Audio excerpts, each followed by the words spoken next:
So be prepared for your leadership journey, was the phrase that was told to me. This was past few weeks, in fact, as I stepped up to my new position at work. Well, it's such an interesting definition of a phrase, the leadership journey. We're going on these journeys to the future, these great and wonderful opportunities. See, workers now in the workplace is going through this change. It's a change of language, it's a change of definition, of understanding. We appear to be using euphemisms instead of using direct, simple, clear and honest language, and you find this across all of our daily lives now. Almost every sector we find there's this pervasive language that is now being rolled out across all of our sectors. In fact, another word that came to me that was said at this conference that I attended was emotional intelligence, and there was a book to go with that. Not a book I've actually read, I have to say, but there was an article in The Guardian that published this week. It's available online as well, and on the author's website, complete with references and articles. And I really wanted to be talking about this, but talking about the other things surrounding it, to bring a bigger and fuller picture here. We're talking about dehumanizing euphemisms. And as I said, there's a quite pervasive rollout of this. So as I said, in my work now, there's no negative language. I've been told and discouraged from using direct language. One has to use the word opportunity instead of issue or challenge or problem. We have to, everything is an opportunity to get after. In hiding the truth behind words, there's no direct capacity to illustrate the issue. We're hiding behind jargon, disguising the truth to protect perhaps our mental state, squeezing the humanity out of our very wording. And as I look to this article here, where the main commenters, I guess, was the starting point for George Moonbot in his article, really, was the contention of Lord Freud, who's a minister of the UK's Department of Work and Pensions, who described that disabled people are not worth the full wage. True, it isn't the worst thing he could have said, but it's pretty damn bad. But what he kind of led on to was the fact that he referred to the people as stock, as bulge, is his reference, really. He used the word stock to describe people. Now, we find this the case, again, is almost similarly everywhere. We have this different level of the way that we describe human beings, and it's really quite strong, and it's everywhere. But let's talk about, say, George Carlin, the great comedian, social commentator, and so on. He gave a stand-up piece that everyone's probably quite familiar with, about soft language and how we are using this. And obviously he joked about, when did toilet paper become bathroom tissue?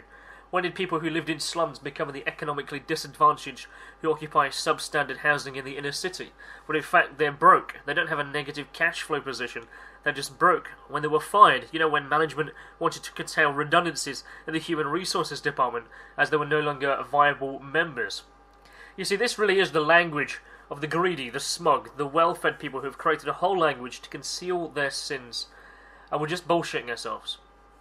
But don't worry, we don't have to die, we'll just pass away. Now looking at the news, we are seeing this come through to us through the news, through the TV. We see in terms such as neutralization as opposed to kill. But neutralize and to kill someone, in both cases they're equally dead nonetheless. And I think this is a progressive political language designed to make lies sound truthful and murder respectable, and to give an opinion of solidarity to pure wind. And of course, if you've ever read George Orwell's 1984, you'll know exactly where that phrase came from. And of course, there's also the phrases, it's a beautiful thing, the destruction of words. To write and even speak English is not a science but an art. There are no reliable words, and whoever writes English is involved in a struggle that never lets up even for a sentence. He is struggling against vagueness, against obscurity, against the lure of decorative adjective, against the encroachment of Greek and Latin, and above all, against the worn-out phrases and dead metaphors of which the language is now cluttered up with. Slipping back into this article that's in The Guardian, there's quite a few references this gentleman makes, interestingly enough. We're going to go over to the gov.uk website right now on a chapter of a PDF file they've got now. If you die while in government work, you are now officially declared a different title. You are now declared a completer, which must be a complete relief to you. We have all these new phrases for social security. Those who live on benefits are now claimed to be benefit units. defined by the government as an adult, plus their spouse if applicable, plus the dependent children living in the household. But it's okay, if you die while on a government work programme, you are a completer. That's mean you've completed your task as a member of society. This dehumanising system requires a dehumanising language. As we're talking about, this is pervasive, and it's everywhere. Just think of it when you ring a workplace up. You don't talk to, I guess you would talk to personnel, but now, of course, it's human resources. That's right, the resource of humans. We have a living world, what is now being discussed within similar terms, such as nature capital, that is now derives our ecological system around us. But its only purpose is to serve us. This, I thought, was a really powerful statement that in the paragraph that it's actually making here, as how we are describing our environment. So here we're talking about nature capital, we're talking about ecological processes are our ecosystem services, because they only serve to protect us. Green infrastructure is now the definition for hills, forests and rivers, according to a government report by DEFRA, published not too long ago in September 2011 on the 28th. The wildlife and habitats are now referred to as asset classes. Again, that was published by DEFRA as well, also on September the 28th, 2011. They refer them now to as an ecosystems market. Fish populations have always been described as stock, but only exist as movable assets, where wealth is and can be extracted. We now have, if we're talking about how wealth can be extracted here, we go back slightly to the disability of the social services. We now have a linguistic downgrading of human life in the natural world. There's a word that comes to it from the Norwegian Health Trust that is used to characterise patients on a waiting list. Those patients are not considered to be people, they're considered to be, I quote, biomass. Now, if that doesn't disturb you, I don't know what is.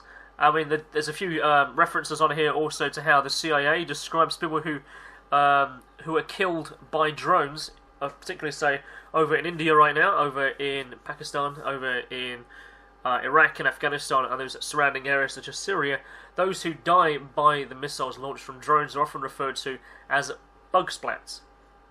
That comes to us from Rolling Stone magazine on the rise of killer drones and how America goes to war in secret, published in 2012 in April.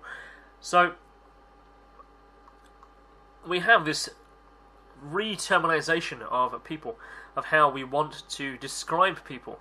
I mean, you've got phrases such as human capital, operatives, illegal aliens. I mean, is this really how we describe ourselves in our world now? Is in metaphor. So, if you like where we're going with this, I think we really are bullshitting ourselves in every definition of the word. So, it's a beautiful thing, the destruction of words. Leave some comments below. Leave some newspeak as well if you like. You're more than welcome to. My name is Kristian. Thank you very much for listening to what I have to say and what I'm reading around the world.